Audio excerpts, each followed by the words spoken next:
Hey, I'm Julie. And if you've ever sat in a session, explained exactly why you do the things you do, traced it back to where it started, understood it completely, and then walked into the same situation the next day and done it again. Well, if that's the case, this episode is for you. That's the gap between you understanding about yourself and what you can actually change. It's maddening, and it starts to feel like something's wrong with you, like you're broken in some way that insight can't fix. But you're not broken. You're using the wrong tool.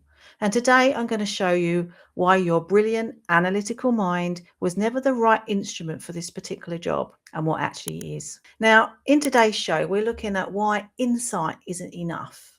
So, how to stop trying to think your way out of something that doesn't live in your thoughts. So, let me paint a picture of what this looks like for you, because I'm pretty sure you'll recognize yourself in this. All right. So, you can explain exactly why you overthink. You know where it started, what triggers it, why it matters, given your history. You've got the language, you've got the framework, you've got the self awareness. And then Sunday night rolls around and you're laying there at 2 a.m., brain running through Monday's meeting for the fourth time, watching yourself do the thing you understand perfectly. You've done the work, you've read the books, maybe you sat in a therapist chair for months, even years, and you leave those sessions feeling heard, feeling like you've made progress. And then the same trigger fires and you react in exactly the same way. Maybe that's some tightness before a presentation. Maybe that's people pleasing in meetings. The same ability to switch off. You start to wonder if you're just fundamentally wired wrong. If everyone else can change, why can't you? Why are you the exception?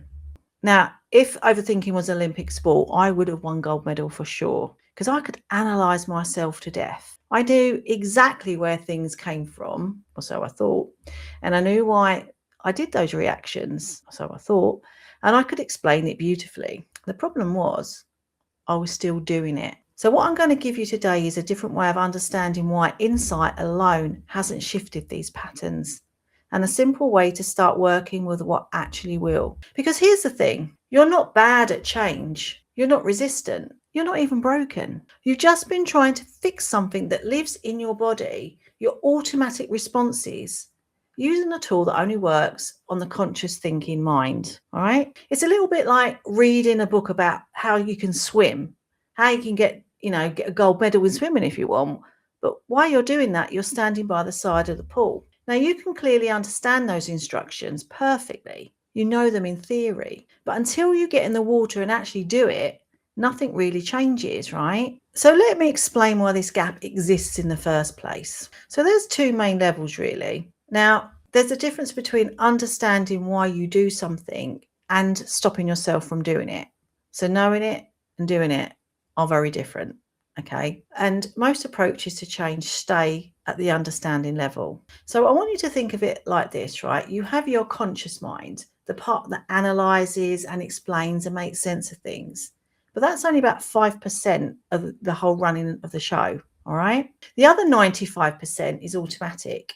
Now, these are your automatic reactions, like your emotional responses, the way your body tightens before anything has even been registered what's happening. That's all running underneath without your permission, often without your awareness. Now, this can happen from our early childhood days where we've got learnt behavior, we're taking on other people's beliefs, right? So if you lived, for example, with a parent that was always stressed, then you're likely to have very similar operating system because it's learned from those people before, right? Everything's learnt behavior, but you can change it. And this is the good news. This is why we talk about all of this. It is a pattern. But what we need to understand is when you're just talking about something, you're using 5%. All the gold, everything that you really want to make to change that wiring, to change what's going on underneath, happens in that 95%. So talking can be great, but it doesn't always make those big shifts, those subconscious program shifts. Now, I can speak from experience with this because I did train years ago as a talking therapist. And I know that I did help lots of people, but there were times when I felt I couldn't really help them anymore. It was great that they were being heard and making sense of their story, but there was something fundamentally that I couldn't actually change. And just to be clear here, and I always like to say this, I am not I am certainly not knocking talking therapy. I'm not talking coaching. I'm not knocking any other form of mental health, because it is all really, really, really important. Okay. And as I said, because I've done the talking therapy and I do what I do now, I can promise you what I do now is getting to the root cause of what's going on and really finding it and dealing with it. So we don't actually do a lot of talking. Obviously, we have to do a bit of talking so I can understand a little bit about you. But fundamentally, we want to ask the 95% what's going on. I'm not really that bothered about what the 5% thinks, because that's the logic, that's the ego, that's everything kicking in. But the rest of the gold is in that 95%. So it doesn't really make any sense, right? So I've worked with many clients, like I said, in the talking therapy world and with this. And I know the work I do now really is much, much, much quicker. But like I said, I am not, and I will never diss any other forms of therapy, because I know people have spent years and I've spent 4 years training to do talking therapy, right? So it's an expensive journey. It takes a lot, and different professions are trained in different ways as well. So it's not as clear cut as anything else. So all I can say is I speak from my experience. I helped a lot of people in talking therapy world, but I know I've had a much deeper impact in the work that I do now, working with the subconscious mind. Right. So just always think 5% conscious, 95 subconscious, but that 95 is where all your beliefs are stored, all your stories, all your memories. But think of it as your body is your subconscious mind. It's not just your head, it's the whole body. It's all connected. And us analytical thinkers really struggle with this, because we want to think our way through this. We want to understand logically what happens. But sometimes you just have to take that logical thinking mind off and just trust. But you can change, right? So it's not a failure of intelligence either, right? It's about really understanding the difference and knowing that your 95% is stored, all the memories, all the feelings, all the emotions. And I like to think of it as like a filing cabinet. When things happen to us, particularly in our early years, it creates what we call an event. Now, we attach a meaning to that event. Now, if we attach a negative meaning to that negativity is going to be stored in our body. And if that meaning you created like a physical reaction to something, like, I don't know, feeling sick, then that is stored now. That's a stored memory. So your body would know that its only job is to keep you safe. So when it's in a situation and it thinks, oh, hang on, I remember a time before when I needed to intervene. Oh, I'm going to give him that sickness feeling. And then it will come back in again. So how many of you know exactly what you should be doing, but you're not doing it? Maybe you're saying no. Maybe it's setting boundaries. Maybe it's posting a video. Maybe it's attending a meeting. Maybe it's having a difficult conversation. You already know what to do. That's the gap we're talking about here today. The gap between knowing and becoming. Analysis feels safer than uncertainty. Control feels safer than surrender. So you keep doing the same things and it feels like progress. Now, you might be understanding more, you might be explaining better, building more insight, because the alternative feels like losing control. But real change often starts when you stop trying to outthink yourself. All right? It's time to get out of our heads and into our body, because your automatic responses don't just live in your thoughts, they live in your body. And I've said this before, your body will react before a thought has even come into your head. So that tightness in your chest before a big meeting, the way your shoulders creep up when you're about to be challenged, that shallow breathing when you're replaying a conversation at 2 a.m. Your body keeps repeating what your mind has intellectually outgrown. It will keep doing that until it feels safe enough to do something different. And no amount of understanding creates that safety, not on its own. Remember, you can't think your way out of a physical reaction in your body. All right? So what does work? Well, I want you to have a think for a moment where you have been working at that branch level, trying to cope with everything in your head. Because what we want to look at now is how we can change that, how we can reframe and move on. And here's what I want you to take from this episode: a reframe and a move. Now, the reframe is you're not stuck, you're just working at the wrong level. All right. So every time you try to change a pattern by understanding it better, you've been working at a branch level. The behaviors, the reactions, the habits you can see. But the roots underneath, in the automatic responses running the whole thing, in the identity level programming that decides you are reacting as you are, You have to go to the root level to create change that lasts. Otherwise, you're rearranging furniture in a house with a cracked foundation. So what we're going to do in today's session really is going to teach you this. It's called the move. Catch the body, not the thought. All right. Now here's something you can use. It's very simple, but it interrupts that loop. So it's all about interrupting even that subconscious programming. Because if you don't, it's just going to continue to run. So it's about stopping it in its tracks. So the next time you notice yourself in one of those patterns, whether that's overthinking, the people pleasing, the replaying, don't try to think your way out of it, because that's the trap. Instead, catch the body. Ask yourself, where am I feeling this right now? Is my chest tight? Are my shoulders up by my ears? Is my jaw really clenched and tight? What's my breathing doing? Is it very shallow? So what you're going to do here is just name it. That might be, oh, chest is tight. That's it. You're not trying to fix it. You're not analysing why. You're just noticing that the pattern isn't just a thought. It's a physical state. You're bringing awareness to the level where it actually lives. Now, this won't dismantle the patterns on its own, but it starts to break the loop of trying to outthink something that isn't a thinking problem. And this is what we need to stop. Stop thinking our way out of stuff, or trying to think our way out of stuff, because you can't.